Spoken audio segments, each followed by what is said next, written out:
Now you'll get your next tire.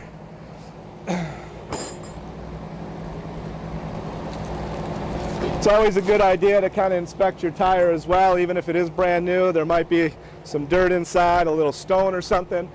It's the worst thing in the world to have that problem after you've done all the work of changing it out. Make sure if it's a used tire that you inspect the bead. If you're putting another used tire on, make sure you don't have a bent bead, broken bead, anything burred, anything catching. I prefer to use a Windex or a glass cleaner project, especially here when you're at the races, because the alcohol in here will dry rapidly, and that way I can put it on and we can go out and ride 5 minutes later and you don't have to worry about it still being wet.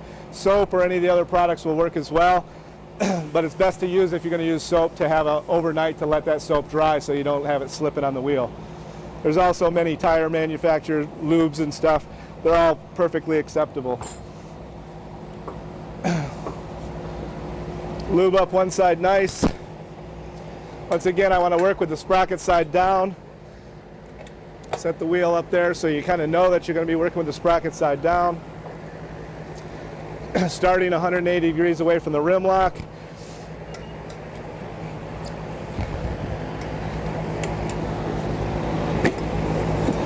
Tire should fall right on.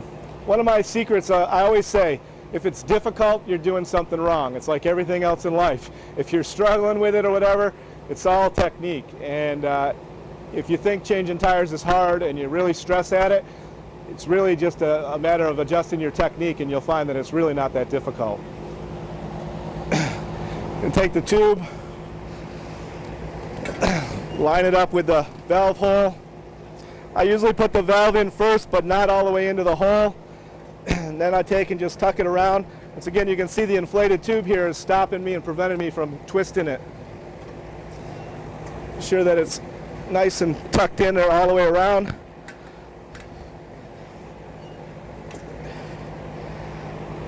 Lined up where it needs to be.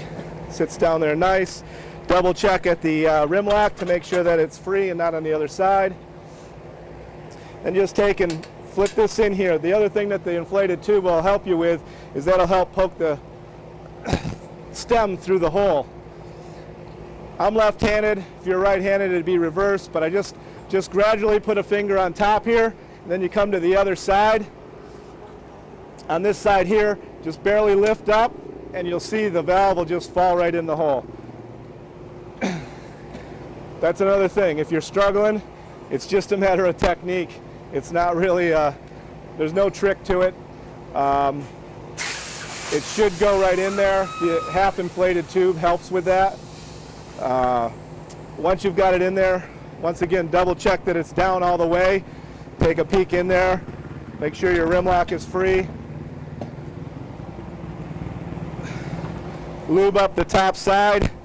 If it's been a long time since you started the process and the other side might be dry, it's always worth it. You can never put too much lube on to flip it over and re-lube the bottom side. One of the downfalls of using a Windex or something is it does dry pretty quick. So if you got distracted, a phone call or something came up, lube the other side.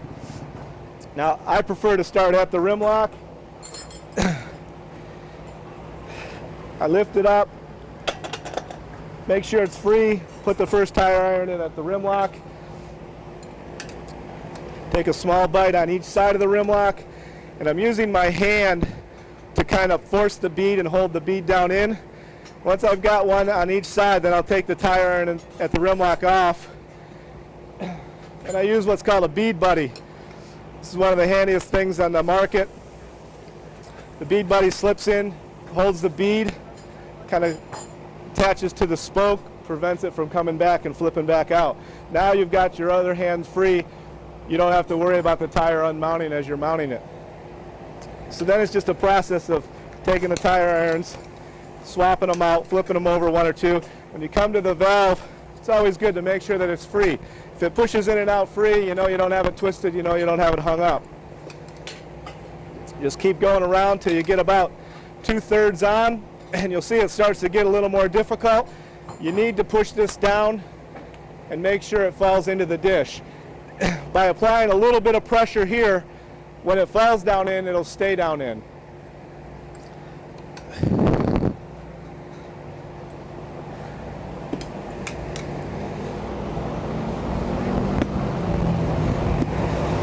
once you get down to the last 4 or 5 inches or whatever, usually you can just take one tire iron and flip it.